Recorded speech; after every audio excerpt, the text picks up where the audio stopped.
found in a cave in Jordan and now analyzed by scientists using the latest techniques. Some people believe this detailed lead portrait of a Nazarene is the actual face of Jesus Christ.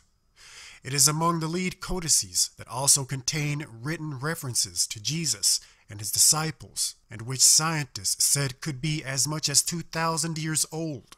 Some people believe they could be the sealed books mentioned in chapters 5 and 6 of the book of Revelation.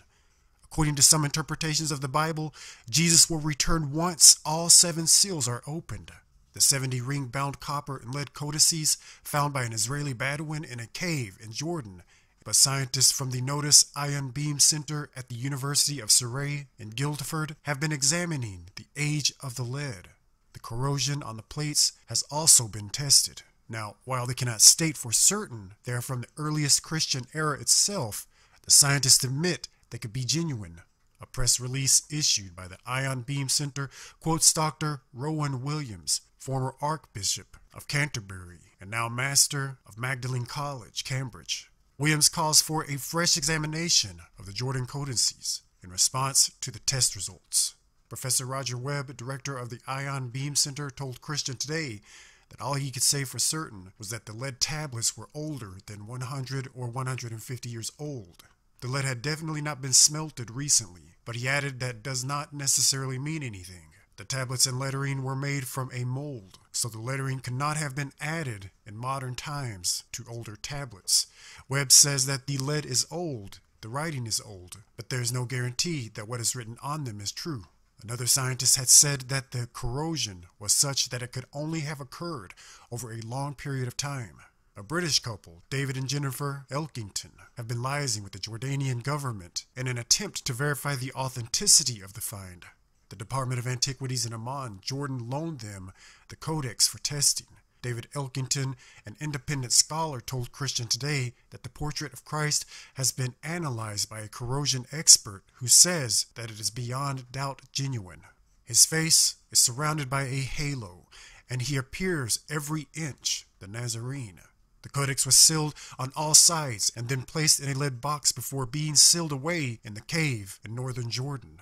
All remaining doubts must now be answered by proper excavation of the site in Jordan and carried out by an archaeologist with impartial objectives. Now, Webb, working with a colleague, Professor Ken Janes, confirmed in their tests that radioactivity from polonium that is typically seen in modern lead samples was entirely absent, indicating that the lead of the codex was smelted more than 100 years ago. Comparative measurements were made of a sample of ancient Roman lead unearthed from an excavation site in Dorset. They say in their press release that the Dead Sea Scrolls were only discovered in 1946, making incredible a prior forgery of the Paleo-Hebrew script on the codices.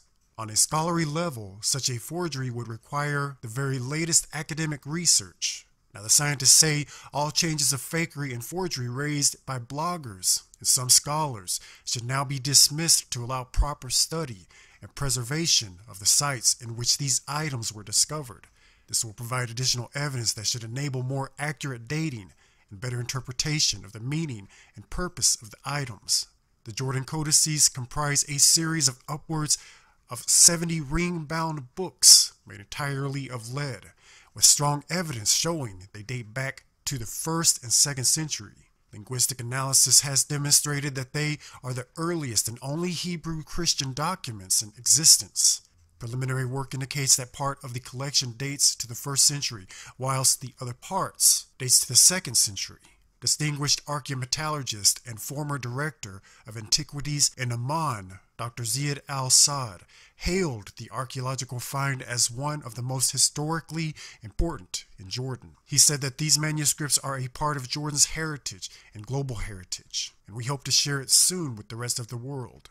Bernard Lang, Emeritus Professor of Religion, University of Paderborn and St. Andrews, said that the suspicion of forgery sown by the bloggers and a rashly published note in the Times Literary Supplement in 2011 has been disproved by several independent scientific tests of the metal, as well as yet unpublished expert study of the writing. No one of these actually involved with the research on the codices has any doubt about their antiquity. Professor Philip Davies of the University of Sheffield and chairman of the Palestine Exploration Fund, said that we ask the authorities in Amman to make an immediate and detailed statement about the finds and their intentions regarding them. This is not just of national and cultural importance for the Kingdom of Jordan, but also all of those interested in the antiquity of the Middle East.